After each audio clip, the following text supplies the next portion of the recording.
తెలంగాణలో రేషన్ కార్డులకు సంబంధించి గందరగోళం. సో తెలంగాణలో రేషన్ కార్డుల దరఖాస్తులకు సంబంధించి మళ్ళీ ఆగిపోయినాయి అనమాట. కొత్త రేషన్ కార్డుల కోసం దరఖాస్తుల స్వీకరణ విషయంలో పౌర సరఫరాల శాఖ వ్యవహరించిన తీరు ఆశావహులకు గందరగోళం గురిచేసింది.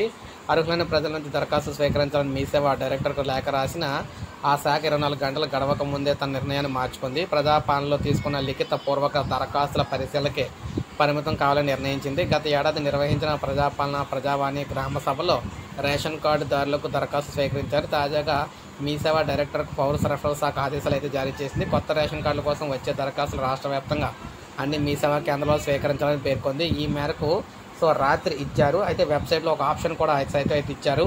దాంతో శనివారం ఉదయం అనేక మంది మీసేవకి అయితే వెళ్ళారు. ఆప్షన్ తొలగించారని నిర్వాహకులు చెప్పడంతో దరఖాస్తుదారులు నిరాశతో వెనుతిరిగారు. ఈ అంశంలో గందరగోళం అయితే నెలకొన్న విషయాన్ని ప్రస్తావించగా ప్రజాపాలన దరఖాస్తులు మాత్రమే ప్రాసెస్ చేస్తాం. ఈ దరఖాస్తులను మీసేవ ద్వారా ఆన్లైన్ చేయించడం మా ఉద్దేశం. మీసేవకు రాసిన లేఖలో కొంత కమ్యూనికేషన్ గ్యాప్ అయితే వచ్చింది అని పౌర సరఫరాల శాఖ అయితే చెప్పిందనమాట. ఇప్పటికే ఉన్న రేషన్ కార్డులో కుటుంబ సభ్యుల పేర్లు మార్పులు చేర్పు కూడా మీసేవ నుంచి దరఖాస్తులు అయితే స్వీకరిస్తున్నారనమాట. ఈ ప్రచారాలు నిజలేదని చెప్తున్నారు. మీ సేవలో రేషన్ కార్డుల దరఖాస్తులను స్వీకరించకపోవడంపై జరిగిన ప్రచారాలు ఎలాంటి వాస్తవం లేదని ఎన్నికల సంఘం స్పష్టం చేసింది. దరఖాస్తుల స్వీకరణ నిలిపివేయాలంటూ తాము ఎలాంటి ఆదేశాలు ఇవ్వలేదని చెప్పారన్నమాట.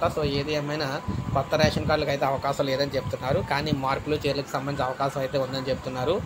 ఏది ఏమైనా ఆశ పెట్టి మళ్ళీ నిరాశ చెందించినట్టుగా చేశారన్నమాట. కొత్త రేషన్ కార్డులకు సంబంధించి మీ సేవల అప్లికేషన్స్ అయితే తీసుకోవడం అయితే లేదు. ఇది మనకు అప్డేట్. ఒక లైక్ చేయండి, సబ్స్క్రైబ్ చేసుకోండి, మన ఛానల్ సబ్స్క్రైబ్ చేసుకోండి.